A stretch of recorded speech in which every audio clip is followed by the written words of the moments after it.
Life Audio.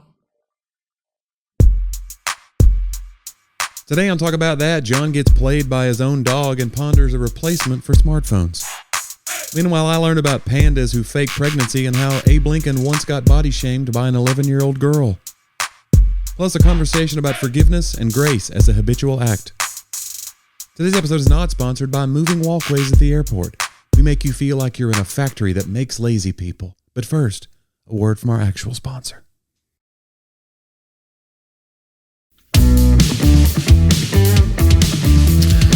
Two men, two microphones, one podcast. Let's talk about that.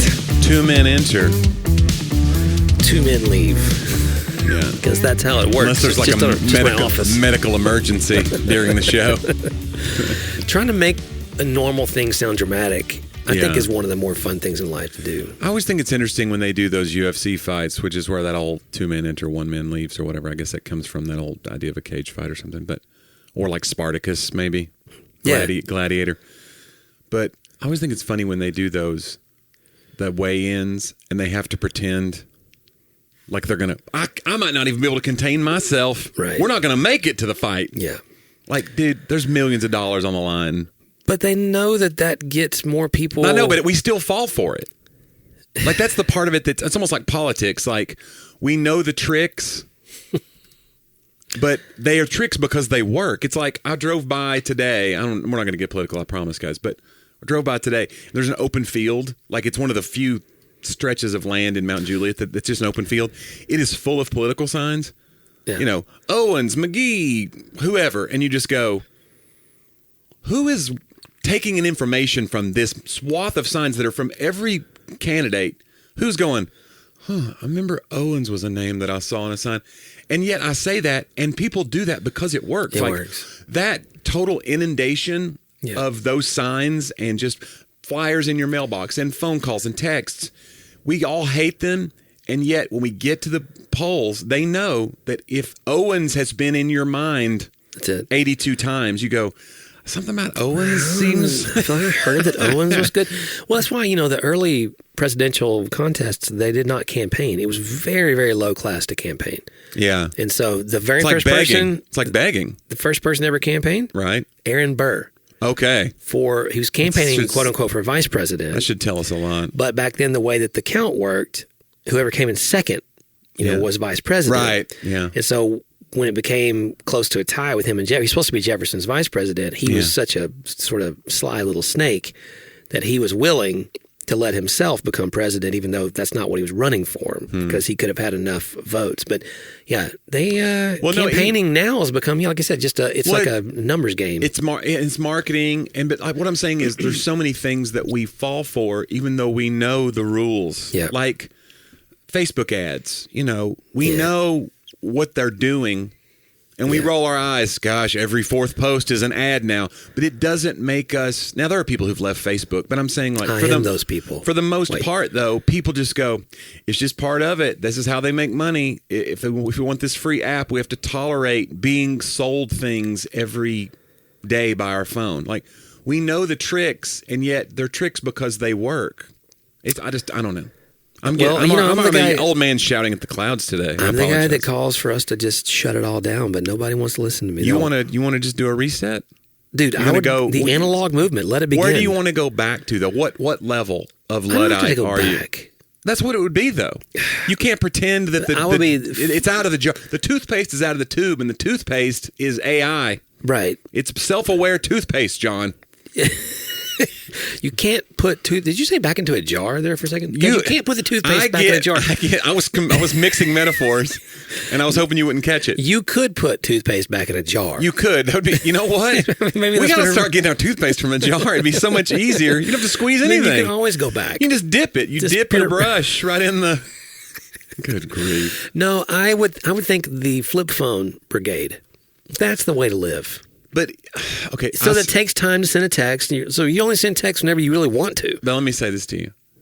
You would be okay with it, and then you would be like, this is a drag. And I would. You would miss it. We need things to be a drag again. We need to go back and forget what we have now. And there's no way to do that. I know, but here's the thing. Like, one of the things I want to start doing, I realize It's me, Johnny. I'm the problem. It's me. And the deal is, I'm the one also. If I'm in an elevator, in a bathroom, if I sit down at the house, but I get home from work before we leave for volleyball. At tea time, everyone agrees. Everyone agrees. I take my phone out. Right. So I started thinking, I don't want to do that anymore. So what? I just need to start carrying a book with me everywhere I go, in my hand, like a phone. Right. You can if you're carrying a phone, carry a book. So when you get out and you go into the doctor's office, carry a book with you. If I see you carrying a book, I'm going to knock it out of your hands and be like, nerd! Nerd alert! And when you reach for your phone, reach for a book. But I haven't done it yet. It's just an idea. I have a lot of ideas. Some people put books on their phone. I do read books on my phone, but I find that it's hard. Yeah, because you're getting notifications too. The whole time it's like I'll open up iBooks and I'm like, oh, okay, I'm reading this. And then I'm like, yeah, but then I scroll to the news app. The news app is my new social media. Yeah. I got away from social media, thought I'm gonna inform myself more. And now it may be worse. Because you have a lot of information going It's information. It's not, I'm not just, I think I can feel superior in the sense of, well, at least I'm not getting this nonsense from social media because these are real journalists and all those things. And I understand that the cry against fake news and all the things. So I try to read a balanced approach, Johnny. See previous episodes about all sides and verify. Fair and balanced. But at the same time, it's still just a lot of information that is, my brain is just processing so much instead of just like, reading. I like silly news or news about animals. Like I follow a ton of Instagram animal fact type accounts, and that for some reason that calms me because it's like it's never political. Like here, I'll give you an example. My wife sends me these. Okay, you're gonna love it. So this is one from some Instagram account. It says that expectant pandas receive special treatment, including extra food and round-the-clock care, and one clever panda took advantage of this perk. At a panda research center in China, zookeepers suggest the panda Ai-hin, A-I-H-I-N, Ai-hin, may have faked her pregnancy for better treatment. The 6-year-old panda showed signs of pregnancy but returned to normal after just 2 months of observation. The officials explained that phantom pregnancies caused by hormone changes are not rare among pandas, and some clever pandas continue to fake pregnancies for extended periods. Now, see what I'm saying? Doesn't that? I do. I feel this better. Panda looked around and thought, hold on a second. If this came through TikTok, then the conspiracy theory is that China intentionally put that in your feed to make you dumber while someone else in China learned more math today. Well, this is Instagram, but it definitely made me dumber. There's no way around that. You're reading a book somewhere in a doctor's office while I... See, what I need to do is read more fiction. That's my wife's thing. Like, I need to read things that aren't bettering me. They're fantastical, yeah. Yeah. I don't know. There's always a sense of I want to better myself or overcome something, and I don't know. Maybe that's. I like the idea of something that doesn't matter, but it can matter to you in the moment. Like, here's another one. Emus often walk around, then forget where they're going, and I don't even know how we know that. First of all. How do we know they don't know where they're going? Right. Second of all, did you ask them? Maybe these emus are faking dementia to get special treatment. Maybe they just want to be written about. Yeah. This is how they got their claim to fame. How do we know that? They want to be on the feed. If I see a confused emu, I'm giving him a sandwich. And that emu knows now. He goes, I'm locking that information away. Right. I'm like, hold on. So you go, where was I headed? I'm over here. Sandwich. Listen, my dog this is my dog. Yeah. Okay. He's like the emu. Mm-hmm. Do his legs bend the wrong way? He's horrible. Oh. We love him for it. Right. He's just mischievous. He's like a little, I don't know, it's hard to explain. But he goes outside. He has a collar that beeps and vibrates and stuff. Yeah. And he'll go outside and just to start barking at the fence at something over the other side. I want that preach. And he knows. Some of us are out there. Come on, some of y'all right now. You've received a warning. You've received a vibration warning from on high, but you still keep barking at the fence. He barks right on through it. Because outrage is addictive, John. It is. But see, it's not for the outrage. It's that he gets a treat for it. Oh, right. Because the way I get him back inside to stop barking at the neighbors. Oh, right. Hey, Ace, treat. And he'll turn around and run. He has trained me. He gets a treat for bad behavior. It's not stopping it. Yeah. He goes out. He'll do it on purpose. He's Pavlov. You're the dog. Yes. And he comes in, I'm like, well, I'm glad you got rewarded for doing the wrong thing again. I mean, this whole give a dog a treat to train him thing is ridiculous. It doesn't work. How do you get this? How do you fix it? You don't fix it. There is no fixing I think you Ace. give him something bad. Oh, I give him bad things. You spank him? You spank your dog? One time I swatted him. And it just scares him, right? He made a noise I didn't like. He was like, it felt like I was like, oh no, I don't like that. I can't. I know, guys, I'm sorry, but I don't know if it works because he doesn't know what I'm doing. Right. So instead, I just give him a cheese ball. Is this how you raise Sadie? No. Just any bad, you're like, treat. I do feel like that the punishment is his cholesterol is probably through the roof. But he did this to himself, though. Punishment fit the crime. From all the barking. Yeah, that's what you I get. did send you a funny animal thing. It was a factoid. Oh, no, I don't know. That, was it killer whales? Yeah. Well, I'm already there, yeah, killer whales. Killer whales have, like, fashion trends. Oh, right. And in the 80s, they found, I don't know, what is this, a school of whales? Is it school? That's a crow. It's a murder group crows. of whales. Why isn't a killer whale should be a murder? Like that's the you know what I'm saying? They're killer whales. Come on. How is a group of killer whales not a murder? Interesting. And they like for a whole summer in the 80s. Yeah. It was what was it, Johnny? Dang it. It was they had something on their heads. Parachute pants. It was puff paint sweatshirts. Remember puff paint? God, it was everywhere. Neon puff paint. We're just making our own custom shirts. One summer during the 80s, the popular thing among them was to balance a dead salmon on their heads. Right. Like literally, that's a great... Listen, I went to high school in the 80s. I know what's going on. Listen. We've all done it. Dead salmon was my high school band. How do you even do that? I don't know. Underwater. It's hard to balance things on your head underwater. Yeah. You know which reminds me, Johnny? Oh. We have sponsors. Oh, right. They're out there balancing dead salmon on there. Not a sponsor. Not a sponsor. Hey, let's take a moment to hear from a few of the sponsors that make this show tick.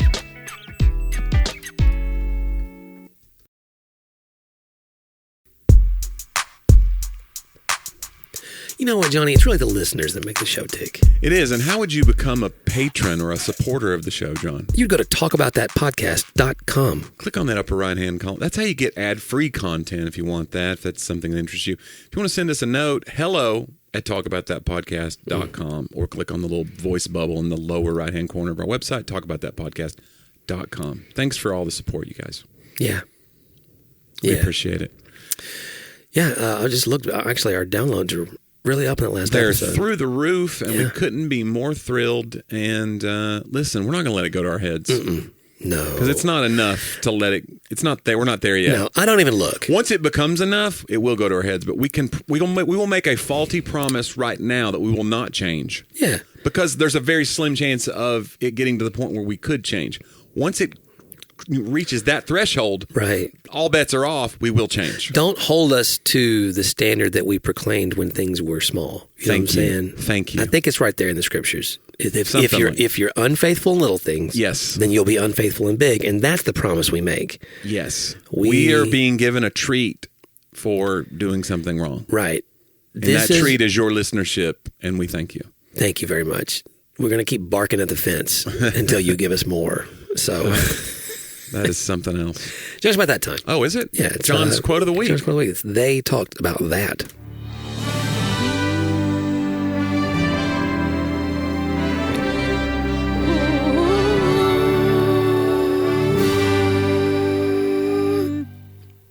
That was a pretty good one. Thanks. I went with the movement that you time. You did a little, yeah. Very sweeping. I surprise people sometimes, Johnny. Yeah. People, they don't expect a lot from me, and I like it that way. Yeah. But every once in a while, I think people would be surprised that you have a podcast and a wife. All right, let's go. Keep moving. Peter Ustinov says, "Love is an act of endless forgiveness, a tender look which becomes a habit." Love is an act of endless forgiveness, a tender look which becomes a habit. I thought that was a really interesting sort of, I think people assume when they quote unquote fall in love, and you and I both been married for a long time, right? 24 years for me this year, and you're at what, 29? 29, yeah. And like forgiveness, it becomes less of an act that you just do, whenever it's needed, and more like a state of mind. Like, I'm going to assume the best, right, about this person. I want to assume the best about this person. But I think how much my wife is endlessly forgiving me. Yeah. For a faux pas. You still say sorry. Like, right. You still, do stuff. But it's a given that this person is going to let it go. Yeah. Like it's hey, I'm sorry. But it's never like this is it. There's no way. Right. This is a bridge too far. I've annoyed her for the last time.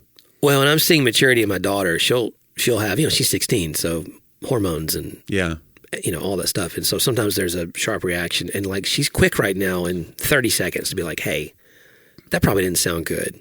So like there's that like, well, we've already forgiven you, right? We're not holding you to just your worst moments, but that everybody's in on that process of that constant grace. We talk about that at church a lot. I mean, we think of grace as like this thing that happened.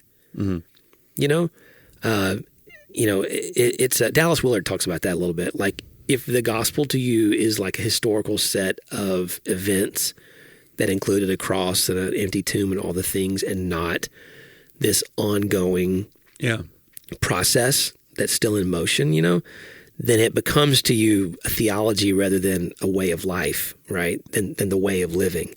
And I think the way of living in relationship with God and with people, it's an act of endless forgiveness, or it's a pattern of, hey, I make a habit out of trying to find the gentle way, or trying to find the way that I assume this is going to work out. It's not because you did the right thing or I did the right thing, right? And that's where it gets so messed up. And I'm not saying there's not things that don't take a relationship into choppy waters, that you can't just overlook. And certainly if you're listening and we talk about relationships and you're in a place where you're in danger, or you're, in an abusive place like that, that's not what we're talking about. Please seek help, get safe, all those things.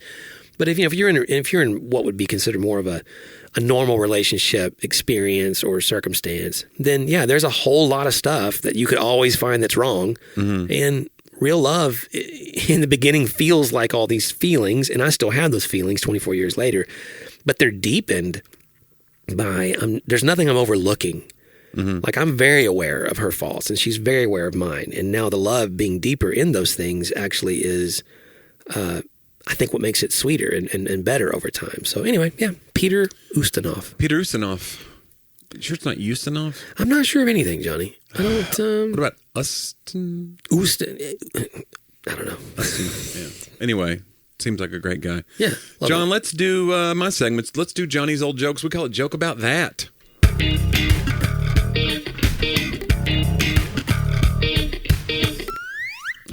Never gets old. I love it so much.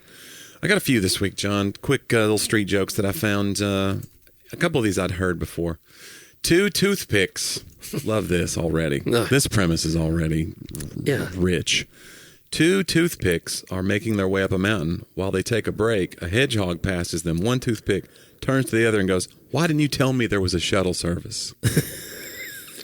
I've never heard that one. That's pretty funny, right? That's good. It's pretty good. I like that. A guy is about to undergo... I like these that are about doctors, because I think doctors and death jokes are funny because they're about things that either annoy or scare us. Yeah. Like your health, being uncertain about your health, not knowing what words the doctors are throwing around. Everybody's had that same experience. Yeah. Waiting in a waiting room. All those things are so rife for comedy because they kind of are scary. Yeah. And so death jokes about funerals, jokes about doctors' offices, and I don't know what it is about them, but I've always been drawn to. So there's a ton of street jokes about those. But this one, a guy's about to undergo surgery. Just as the anesthesia is about to be administered, he hears the surgeon speaking. "Don't worry, Bill. This is just a routine operation. There's absolutely nothing to worry about." The guy looks over and says, "Thanks, but my name isn't Bill." The surgeon says, "I know, I'm Bill." And then that reminded me of one of my favorites of all time about doctors is, guy goes to a doctor. The doctor says, "I have good news and bad news." He said, "All right, give me the good news first." He said, "You have 24 hours to live." He goes, "That's the good news? What's the bad news?" He goes, "I forgot to call you yesterday." Oh, Perfect. man. All right. We had a little... this has never happened on the show before. I think it may have once. I mean, not the event. Well, no, but I'm saying, have we stopped and then come back and finished an episode? I can't remember when, but yeah. It's a two-parter. It's like a cliffhanger, but the audience didn't know. Yeah, my phone started blowing up right then. Yeah. And so we pushed pause, and I could tell it was my wife. It was like, oh, no. Yeah. And so our little dog, Ace, he's a scoundrel. He's a rascal. She was bringing in stuff from Costco, and she'd come in and out of the door 3 or 4 times, and he decided, that's what he does sometimes. He made a play for the door, Johnny. Yeah. And Prison Break. Yeah, it was bad. I probably chased him 2 miles. So I had to run home and get him before he got in the street or something. So he went to the woods at one point and it disappeared. Like it was a whole thing. So, man, did you make posters or anything? Were you at that level? No. Once he came back out, then I'm just walking. Like she had some pizza. Sounds like you should just keep posters on you of this dog. It gets out a lot, right? He's really about once. I'd say about once every 2 months, maybe. That's too much, John. Why can't he just be a normal dog? Why does he have to? This is normal. Is it? Yeah. Dogs don't want to be where they're. Is it normal to have a piece of pepperoni in your hand and him not come to it? Because he's so stubborn. He wants it. He kind of looks at it, throw it on the ground. But he knows what it means. It means the cuffs are going back on. He lives an enchanted existence. Yeah. The dog has a better life than any of us. Is that what you think? It's like the Truman Show to him, though. He's just like, look at all this world out there that I didn't know was out here. It is true. He is a pandemic dog. He doesn't know what's out there. Mm-hmm. Like he wasn't he wouldn't be okay. Like Brutus rode in the car with me everywhere and did stuff. You know what I'm saying? Brutus had a life outside the house. I mean, he had a job, friends. Little briefcase. Ace is like, he really has. He doesn't know. Lived on an island his whole life. But I get it. I think, I'm not saying that your household's abusive and that he's trying to escape something. I just want to say, that's not what I mean by this. But have you...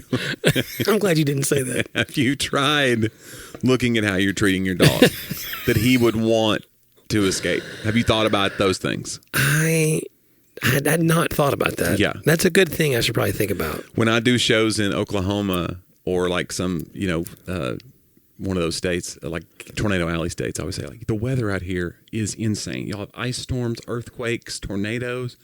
Have y'all tried repenting? Because these are plagues. God is upset, and he has sent me to tell you, clean it up. Have you read Exodus? Exactly. No, Ace, he's fine. He's back, though. He's in custody. I had to dive. You dove. I have to. That's the only way. You get close, you kind of act, he'll stop to sniff or whatever, and you kind of like, he'll get lazy. Yeah. I mean, again, after I chased him almost to the lake. And you don't live near the lake? No, it's about a mile from the lake. So, and so you just kind of meander. You're that close to the lake? You just meander closer. Yeah. Look at you, buddy. Yeah. I don't have a boat or anything. And a pool? Come on, man. Lakefront?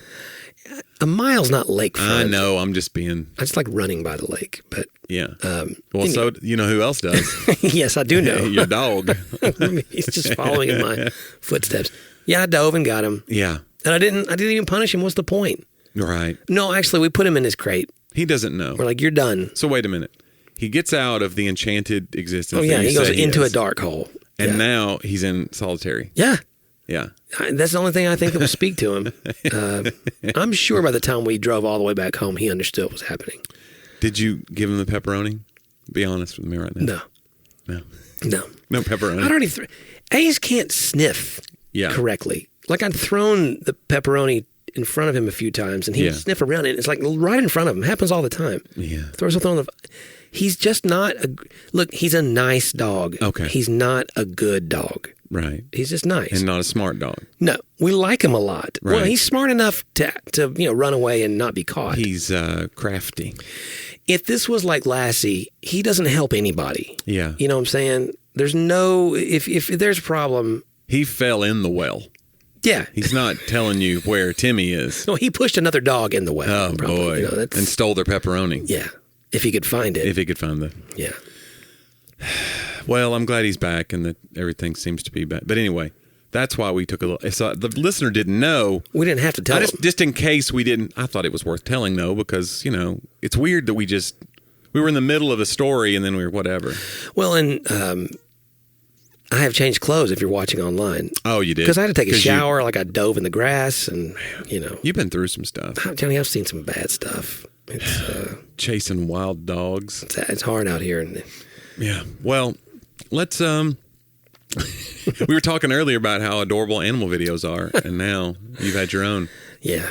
That's a counterpoint, is what we call. I do want to say back to him, not to pushing people into wells. Yeah. I will say this, like when Brutus passed away, he did come around and cry when he knew I was upset, and then Ace did.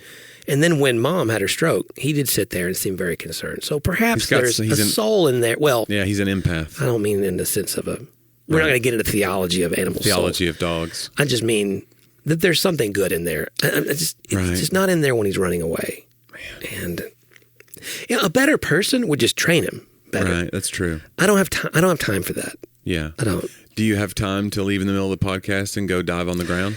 Once every 2 months? It seems like that's what you've made time for. Yeah. This is just our life now. Thank you, dear listener, anyway. But let's wrap up the show with This Week in History. We call it Talk About Then. John, this week, by the way, I didn't choose this for This Week in History, but this week was the anniversary of baby Jessica falling down the well. Really? No way. We tipped the bit there. Anyway, this week, 1860, John, Honest Abe grew a beard. And I've seen photos without the beard, but they're rare, right? There's a certain segment of his life. Pre-presidency. If you're going to do Abe Lincoln for Halloween, let's say, which is coming up, you're going to have that beard, at least a chin beard. Yeah. It's like part if of you that. look at That and that hat are signatures. Like Lincoln Douglas debates, you'll notice he doesn't have a beard. Okay. And he looks a lot younger. Right. Oddly enough to me, he looks a lot like Jefferson Davis.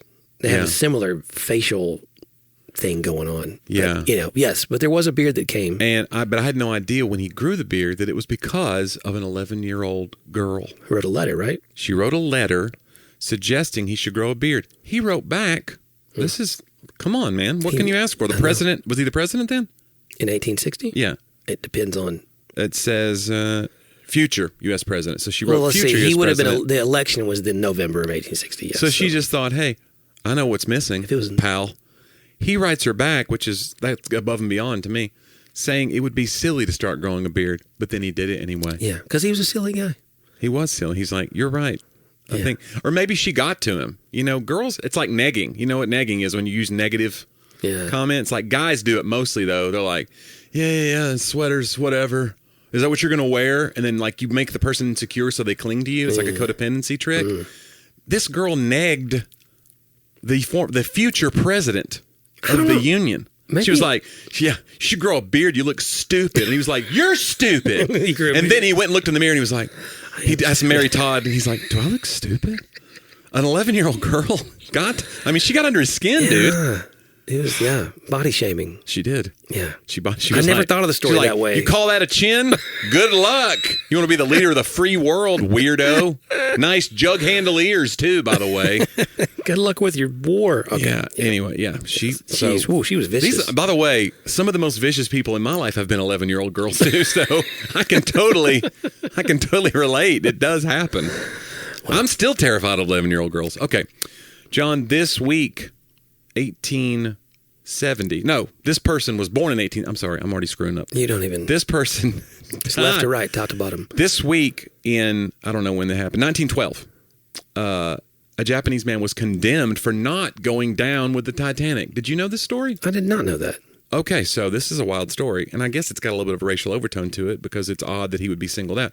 Japanese Titanic survivor Matsubumi Hosono, the only Japanese passenger, survived the 1912 sinking of the RMS Titanic. However, upon returning to Japan, he was condemned and ostracized as dishonorable and a coward, I guess by his own people, for not going down with the ship. So I guess culturally, so it's not racial, so it was culturally, why didn't you go down with the ship, And then it goes on to say, as the Titanic was sinking, an officer shouted from Lifeboat 10, room for 2 more. So He and another man jumped aboard. In the dark and confusion, no one noticed that they were not women, and later they were even falsely accused of pretending to be women to get aboard. After he returned to Japan, Hosono's actions were seen as cowardly and dishonorable, and he lost his job with the Ministry of Transport. He was eventually rehired, but remained ostracized for the rest of his life. Wow.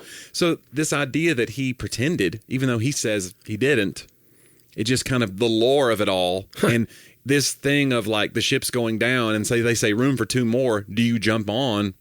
Or do you go try to find 2 more? Right. Right. In the freezing water. Yeah, it's kind of, yeah. What do you think, John? If you heard room for 2 more, won't it? Well, it depends. If my wife and daughter, I'd go find them. Maybe they're already on boat 10. Was he alone? Maybe they left you they were on boat 8. If I knew they were on another boat, then yeah, probably, because I would think I'm doing this for them. But is that what you tell yourself? Well, yeah. I've got to stay alive. The truth is, how are these women going to get along without me? Wow, you're unbelievable. I don't mean it you're like that. Unbelievable. No, what I meant was, I can see why Ace ran away now, honestly. This is an abusive. There is I am more motivated to stay alive for the good of my kid than I am for the good of myself. That's just true. Yeah, that's okay. I'll give you that. Yeah. But I think I don't think I'm telling a lie there. No, I don't either, John. I just thought I'd pose the question. Just want to see what. Just want a little character test, and we'll hurl some accusations. John, this week, 1814, a killer beer flood. Drowning in your beer took on a whole new meaning when a beer vat at the Mew and Company brewery ruptured, causing other vats to rupture. In all, 1,470,000 liters, or 388,000 U.S. gallons of beer spilled into the streets, destroying homes and killing 8 people. Wow. Yeah, it's a lot of beer. It's like a flash flood of beer. And it reminded me of another story, which was also, I had to look it up. It was January of 1919, the Great Molasses Flood, because I had heard that before. It was like you'd have a lot of time to get away from that. Otherwise, that's what you'd think, but maybe it was, I don't know. Although also known as the Boston Molasses Disaster, that's a tongue twister. Molaster. Boston Molasses Disaster. Gosh. It's no laughing matter, John, because Sorry. It was a disaster that occurred on Wednesday, January 15, 1919, in the North End neighborhood of Boston, Massachusetts. A large storage tank filled with 2.3 million gallons of molasses, weighing approximately 13 million tons, burst, and the resultant wave of molasses rushed through the streets at an estimated 35 miles per hour. So you're wrong about it being slow. 35 miles per hour. It killed 21 people and injured 150. The event entered local folklore, and residents reported for decades afterwards that the area still smelled of molasses on hot summer days. I would imagine it would. Yeah. I mean, because that's a lot of molasses. That's... John, finally. I don't even know what to do with that. The Boston Molasses Disaster. That should be like when you're trying to teach people English second language. Oh, yeah, that would be the one. Yeah, because we have to say crazy things when we go to like France, like, Okay, go ahead. I would like to buy some butter and some cheese. Like the sentences they give us. You're not going to say it in French, though. They should, no, I don't know. They should have to say, where is the bathroom? Like they should have to say, Boston Molasses Disaster. And it's a big joke. Nobody knows what that means. We just make them say it. Yeah. John, finally, and I thought this was apropos because I just returned from the Great White North. Alaska Day is this week. It celebrates the formal transfer of Alaska from Russia to the U.S., which happened this week, 1867. And I looked it up because we were in Anchorage. I was there to do a fundraiser event, and evidently it happened at a time in our history where these countries were just like, you had a czar over Russia that just needed money for the coffers. And so he sold Alaska for just pennies. And then it was considered foolish that we bought it because it's this unsettled tundra. Right. They called it Seward's Folly, right? Yep.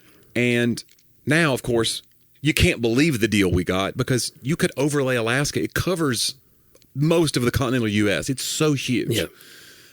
It's bigger than tons of European countries. Like you could lay almost every European country in it. It's wild. So anyway, we up there and we explored a little of our own. John, we did not see a moose. Okay. Which upset Curry greatly. Yeah. Because we were told there were just going to be moose everywhere, and she could not wait to see a moose. And we went home without having seen a moose, other than there was a stuffed one in the airport, like a taxidermy. That makes you feel bad. Yeah. But it was a great trip, and we celebrate along with the people of Alaska Day. Alaska Day. 1867. So it's been a while. Yeah. The 49th state, John. Yeah. It didn't become a state until 1957. Is it 57? Yeah, I believe so. I think there was a restaurant that we ate at that was kind of one of those diners, drive-ins, and dives kind of places. They were in the USA Today, and it was like 50 great sandwiches in every, a great sandwich in every state.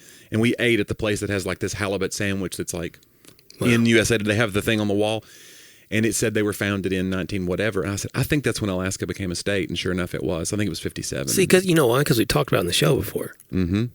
People act like the show doesn't help, but it does. We are educational, yeah. Like it or not. I think we learned that emus get a little disoriented. Yeah. And they wander Perhaps off, on purpose. not unlike certain dogs.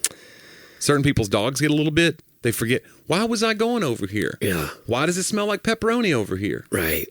Who's that guy lunging at me? That sort of thing. Right. We learn things why on the is show. He yelling? Yeah. We don't mean to teach you, but we can't help it. We're educators. We're that good at it. Yeah. It's just naturally. We're accidentally providing value. Yeah. Wow. And that's our creed. That's going to be my tombstone. Yeah. Here lies John Driver. He accidentally added a little value. Wonderful. That's great. Well, and you've added value to our lives, dear listener. Yeah. See this segue? That was great. That was brilliant. See this is even better when you call it out. Do you see how I land that plane? I did. I saw. It's as though the listener was running from me, and I lunged at them and said, not so fast. Hey, take this pepperoni. Take this pepperoni and be on with your day. Get into this cage. If you want to get in your crate tonight, dear listener, and pull up talkaboutthatpodcast.com, you can find all of our archived episodes. We'd love it if you do that. Over 300 episodes for you to just binge and binge. Yeah, you should go to Jonnie W as well.com. Jonnie W, JONNIE.com. Lots of tour dates. Some new tour dates went up this week. I'm still going to be in Nashville November 6th. There's a few tickets left for that, and come see that show. It's at a new club called The Lab at Zany's. It's next to Zany's Comedy Club. It's only a 100-seat room, so it's a great room, very intimate, and I'm going to hang out, and I'm bringing some really cool special guests, so don't miss that one. That's a really, you got to come see that show. And then I just added Peshtigo, Wisconsin, which is near Green Bay, I'm told. Okay. 40 miles or so from Green Bay. So going back to Wisconsin. And they just opened, that was a show that was going to be private. They just opened it up. So it's on my website now, and that is October the 26th. Nice. So coming up. Oh, the Wisconsinites. Oh, Peshtigo. Yeah. That'd be great. Yeah. Yeah, guys, check it out. Send us a message as well at hello@talkaboutthatpodcast.com. And, let us know what you're thinking about the show or what you want to hear us talk about. Yes. We do that stuff. Absolutely. We always enjoy it. So leave us a review. Go to our YouTube channel. You can find all that at the podcast website, talkaboutthatpodcast.com. So thanks for the time you gave us today. Thanks for letting us do things a little differently, Johnny. It's a two-parter. We'll see you next week on Talk About That.